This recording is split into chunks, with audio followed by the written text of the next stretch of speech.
Part 3. Share your worth. You have a legacy. Think of your work life, therefore, not as separate from your spiritual life, but as central to your spiritual life. Whatever your business, it is your ministry. Every relationship, every activity, every circumstance is part of your ministry, to the extent that you think of it that way. Such devotion uplifts the vibration of your thinking, thus improving the experience others have of you and that you have of them. Energy can create wealth, but wealth itself cannot build energy. Marianne, Williamson, The Law of Divine Compensation. The easiest motivation and the laziest shield from harm is anger. It is also the most treacherous. We're taught to show the world that it can't hold us down. Show them who's boss. I will make an impact today and you can't stop me. Best case scenario, one day you would have shown the world how much of a badass you are, and there will be no more battles to fight, no more prizes to win. The most driven people can find themselves miserable in their mansion, or their private jet, or their worldwide TV show, or whatever trinket of personal success. When they get to the so-called top, they realize that they were motivated by winning, which means, by their definition, someone else has to lose. What happens when you do win? Many of us don't think it through. And that vengeful, prove 'em wrong attitude doesn't just dissipate when you achieve what you say you want. It doesn't have a release, so you begin creating adversaries because you need enemies to stay motivated, or worse, subconsciously plot your own downfall so you can have another mountain peak to climb. Gay Hendricks calls this an upper limit problem, meaning you aren't comfortable with success because you feel like you don't deserve it, or you realize your motivation is going away. So you sabotage it. I'm tired of the accomplished entrepreneur, the established politician, or the amazing athlete sharing their take after a public, avoidable downfall, finally excited to get a glint in her eye, a conviction in her voice, talking about proving all the doubters wrong and loving being the underdog and envisioning herself back on top when her drive was missing moments before she made the foolhardy decision in the first place. The only person that didn't believe she would stay on top was her. The original reason you do things goes away, which is why you can't be motivated by anger. You should be the same to whom you serve, no matter what your circumstances. The trials seem frustrating, if not unsurmountable, when we begin a new journey. For a while, I believed we were tested by a vengeful God, a tough universe, an omnipresent boot camp sergeant, wanting only the strong to survive and have their spoils. It is hard to earn. I've learned differently now. The treasure is initially denied because we need to learn how to show up even when the rewards feel out of reach, when the tangible rewards are questionable at best, and when we aren't sure there will be a payoff at the end. It isn't a test of your ethics or grit. It is guaranteeing that you discover the real treasure, serving others to your highest capacity. Delayed gratification means showing up in a consistent manner, whether fiscally rich or broke, impacting audiences large or tiny, or being a bestseller or a minor seller. I worked on my first major book, Porn and Pong: How Grand Theft Auto, Tomb Raider, and Other Sexy Games Changed Our Culture, for 5 years. And I remain antsy about getting it out into the public after many rewrites, much ancient drama, and different personal challenges.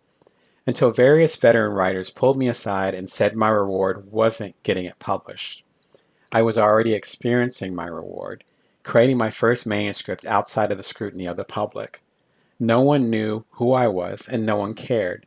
There would only be one first book, and no matter what the success of the book, I would never experience that solitary practice again. My voice was at its purest. And they were right. My effort since has been to get back to that essence, to give you my clearest voice, and to serve you my best expression regardless of how many copies I sell. I've written bestsellers and I've written just as many flops. My intention is always the same. And I could not promise that my intention would have been the same if my first book had earned a six-figure deal before it was done. It didn't. Or if I came from the public spotlight. I didn't. Your core ideas, those core intentions as a creator, are all built in the struggle, not in the feast. The biggest danger, then, isn't missing your opportunity to shine brightly, to create wealth, or to impact the world, but not allowing life experiences to prepare you to do those very things. The circumstances will come in disguises, cloaked in a frustrating situation, a setback, or an unexpected development. Your life is tailor-made to develop the muscles you need to succeed. The universe doesn't want to punish you, which is as preposterous as believing gravity dislikes skydivers or flames hate firefighters. It is just physics, science, and nature. And the universe knows exactly when to give you what you need, like a flower always blossoming on time. Your gifts are never gone, nor are your efforts dying unspoken for within a vacuum. There's a wonderful deluge of opportunities on their way to you, with a proverbial hand holding the pressure-pushing door for the right moment to let go. Hold on, she hasn't figured out this belief yet. Wait, she has to understand her worth before we give her the riches. Let's pause, because if we give her this now, she won't have gratitude for the success. Not yet, as she doesn't even know why she even desires these amazing things in her life. This isn't punishment, this is timing. We may respect the timing, but we almost certainly do not know why the timing. It could be something for us to learn, or potentially more maddening, it could be something that someone else must learn, or an environmental change that needs to happen first. Have you ever had a desire that wasn't getting fulfilled and frustrated you to no end, and then circumstances change? You receive what you want, and you notice how it would have been unremarkable, if not impossible, for it to happen any other time? When we say the timing was perfect, it's not a parlor trick we put on ourselves. No, within that bundle of gratitude is knowing the event, the thing, the idea appeared just on time. Not too early, not too late, like the evening train. That's why gratitude speeds up the journey to your next best life. You're focused on the beauty coming your way, which means you aren't wasting time, energy, or emotion questioning the process. Energy is more eager to fill an area where a space has already been carved for it. Giving gratitude for your next wonderful opportunity is not just good practice, but makes room for the event to happen. It's not trying to occur in a life that doesn't have space for it to happen. You've been saying this for years without directly saying it. I began focusing on the wonderful friends, career, and health in my life, and of course, that's when I met my soulmate. Or, I began taking care of my customers instead of trying to make a quick buck, and that's when my business really took off. And so on. Think about your life. Every example holds complete acceptance and unflinching gratitude, twin emotions that give us joy today and space for the beauty tomorrow. The universe doesn't care if you do the right thing or wrong thing. It is not testing you. It's confirming you want to behave based on your previously stated thoughts, desires, and intentions. Hypocrisy doesn't stand a chance. This is good news. You are empowered to create your own destiny and have it supported organically by your environment by being clear about what you really want in your life. There is a classic computer programming saying, garbage in, garbage out. In other words, you build the framework for whatever experience you are having, which is why we are handed some of our toughest battles, and if we are survived, we have the indestructible resilience we desired in the first place. If you don't like your settings, then change in which you align. Spiritual author Carolyn Myss compares our ever-widening success path to hitting road construction. We have a full tank of gas, we got our destination set, and we're eager to arrive. Then detour street signs appear, or perhaps our GPS beeps warning us of upcoming delays, and we realize we have to take a different way. We follow the signs and take the detour. The detour could be for a quick moment, it could be for several miles. It really doesn't matter. In the interim, we don't question if Cleveland disappeared. We don't wonder if we deserve to make it to Cleveland. We don't ask if the car is broken, the GPS is wrong, or the signs are incorrect. We just trust the process and know that the original path, now fraught with incomplete bridges, fresh tar, or other hazards, isn't our best way. You don't skip the detour signs and try to cross a broken highway anyway.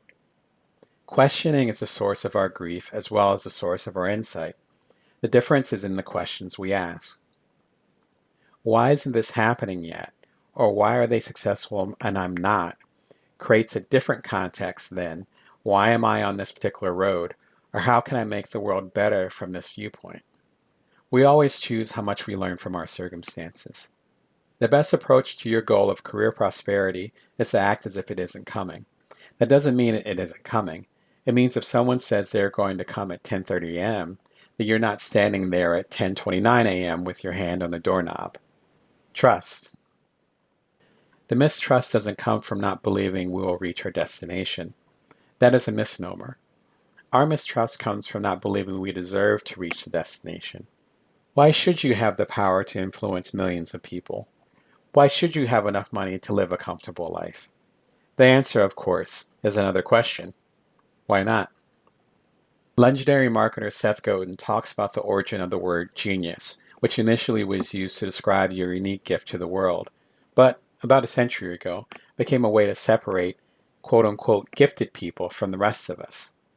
We think we are being humble, honoring other people when we call them geniuses, but are subtly deifying what are just ordinary humans with the same hours of the day that we have. The pain comes from the separation, the thin line between us and them, that shoots down our vision before it even has a chance to come through. My colleague got a surprise offer to do a new kind of job.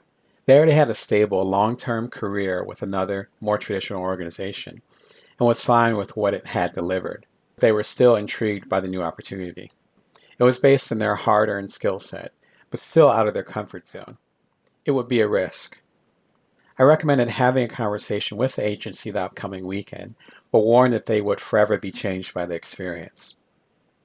Once you view yourself in an expanded way, which sometimes happens when we listen to how others describe us in an expanded way, then it is impossible to go back to your previous view.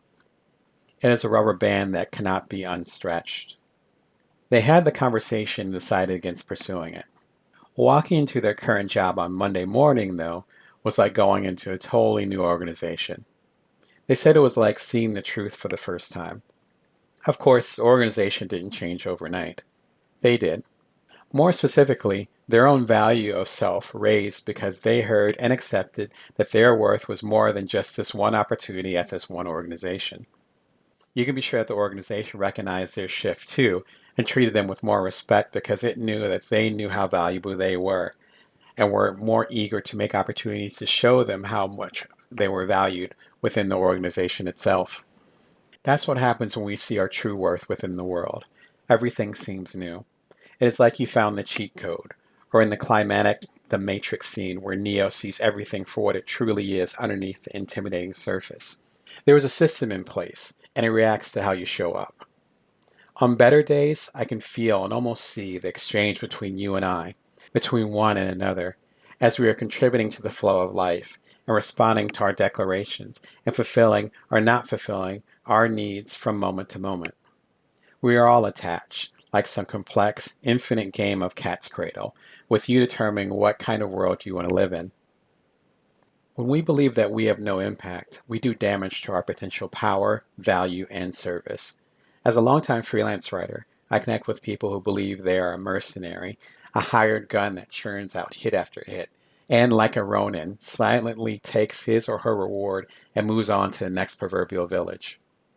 There is no sentimentality and seemingly no reflection. It is a much easier perspective to have as you juggle the daily needs of the creative business and of your health and of your loved ones and of your personal life. It is safer to feel removed from the rhyme or reason or even impact of your work to focus on a so-called higher order of being a worker. But it just feels like you're extracting love from the labor. There is still a reason why you do a particular line of work. You could be an insurance salesman because your dad was one, and even if you hate it, you still are involved because of the love, or at minimum, respect you had for your father and any impressions, however forgotten or repressed, of him while you were young doing the same work that you do today. I realized my own history just a year ago. I was in Detroit supporting Chris Gillenbaugh's book Side Hustle. I ended up chatting with a Michigander afterwards. He shared how his whole family business had side hustles, but no one called them side hustles. I first heard the term myself in Silicon Valley around 2009 or so. But this guy's family wouldn't say side hustle, but they would say, I know a guy. Or talk to Uncle Charlie, he does this thing.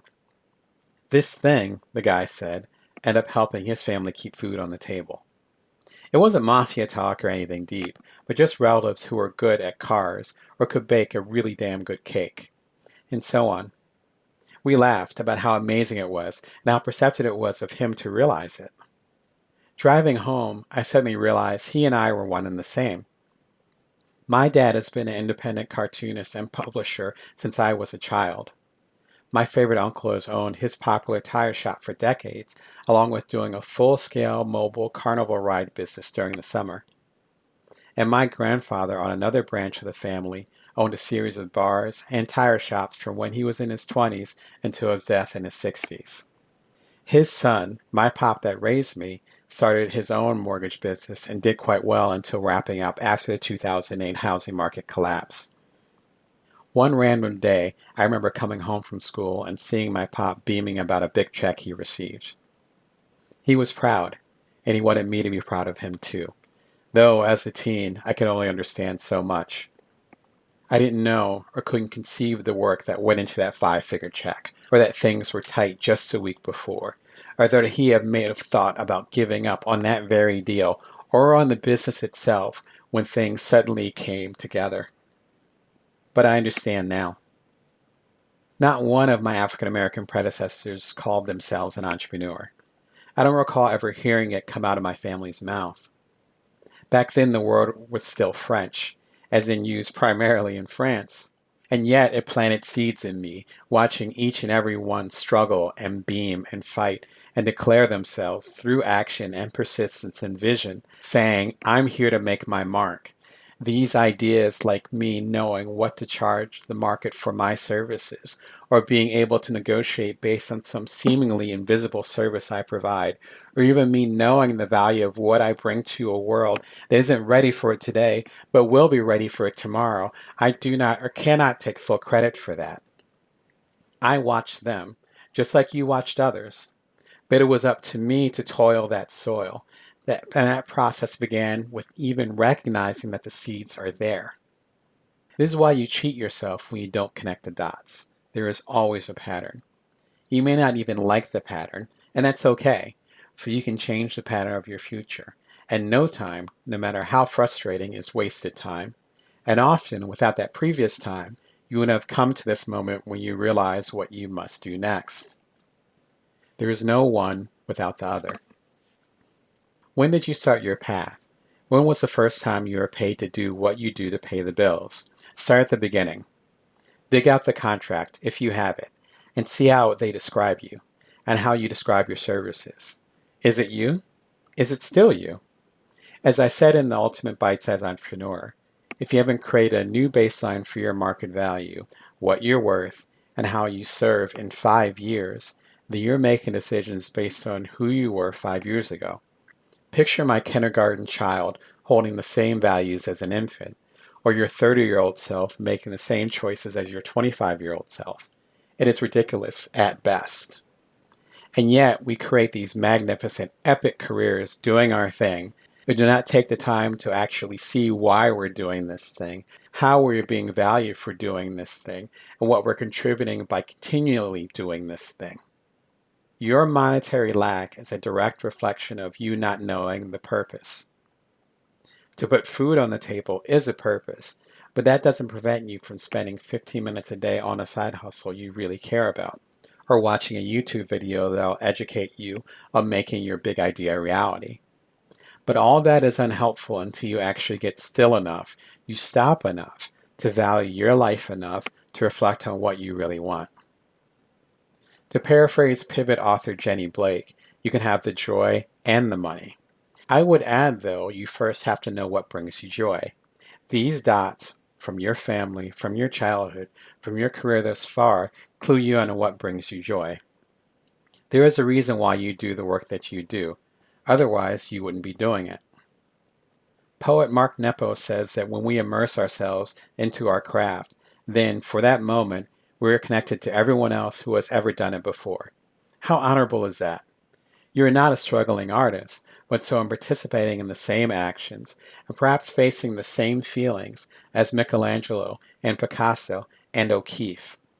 By doing what you are called to do, by doing what you do best, by doing what only you can do in your special way, that you're not just honoring yourself, but you're honoring those that came before you and the sacrifices they made to make your profession even valid. Edison is equal to Jobs is equal to you. This is your ancestry. They have probably felt the pain you feel now. They probably conquered it too. That means you can as well. It means bringing your true power, value, and service to the table is up to you. To paraphrase James Baldwin, your crown has already been bought and paid for, often in blood. Isn't it time you wore it?